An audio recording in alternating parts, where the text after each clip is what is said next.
1 Chronique chapitre 27, que voyons-nous, chers amis? On voit d'une certaine manière des listes, n'est-ce pas, d'organisations au royaume de David.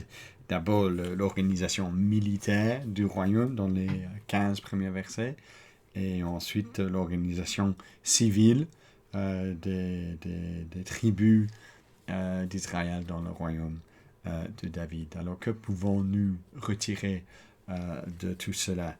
Je pense que nous pouvons nous rappeler que l'auteur des Chroniques met en avant que l'avenir pour le peuple de Dieu se trouvera toujours dans le Dieu qui a donné des promesses à David. Et nous sommes donc rappelés ici à quel point l'organisation du royaume de David était une bonne chose. C'était bien organisé, c'était bien uni derrière le roi. Et toutes les tribus d'Israël suivaient le roi. Et je pense à un petit clin d'œil. Donc, de ce que nous avons, nous, avec le fils de David par excellence, Jésus, comme étant chef de son peuple. Et donc, c'est une joie, je pense, même si on dit, oh, ben, tous ces détails, quoi, cela se réfère à nous, mais c'est une joie pour nous de nous réjouir également. Donc, nous vivons un peu l'accomplissement de ces promesses. Évidemment, il y a encore un élément toujours à venir, parce que l'unité n'est pas encore parfaite. Mais déjà dans l'Église de Jésus-Christ, il y a une unité derrière le leadership de Jésus-Christ. Et dans nos temps tellement bouleversants, dans le présent, nous sommes fort préoccupés par les émeutes et le manque de cohésion dans une société entre blancs et noirs, entre hommes et femmes, et ainsi de suite. Nous nous rappelons ici de cette vision d'un peuple derrière le bon leader, David, mais ça nous mène à notre bon leader, par excellence, Jésus.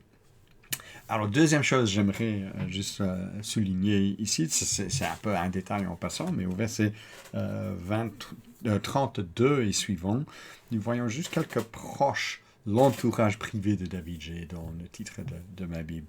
Et j'aime ces petits détails. Hein. Ici, on n'apprend pas grand-chose par rapport à la théologie en tant que telle, mais nous voyons néanmoins l'utilité et la diversité des différents dons que le Seigneur, par sa grâce commune, accorde à différentes personnes. Et dont David, le chef du peuple de Dieu, de l'époque, pouvait donc bénéficier. Et surtout, Jonathan, non pas donc le fils de Saül, mais ici un autre, Jonathan, verset 32, oncle de David, était conseiller. C'était un homme intelligent, un scribe. Et donc, n'est-ce pas une bénédiction d'avoir un tel conseiller, de pouvoir bénéficier de son intelligence, de sa capacité de donner de bons conseils. Le Seigneur pourvoit pour le roi, pour son royaume, avec des personnes compétentes. Évidemment, la transition vers notre roi Jésus, dont lui, il n'a pas besoin, comme David en avait besoin, d'un conseiller, parce qu'il est Seigneur.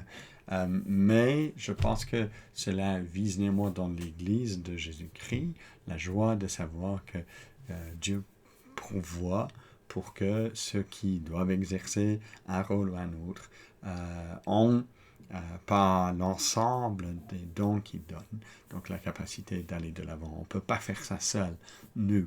Et le Seigneur pourvoit donc différents dons pour que nous puissions avancer dans le travail ensemble. Donc, soyons encouragés, chers amis. Peut-être vous vous dites, mais mon rôle n'est pas super important si le rôle de chacun d'entre nous dont l'Église de Jésus-Christ joue un rôle.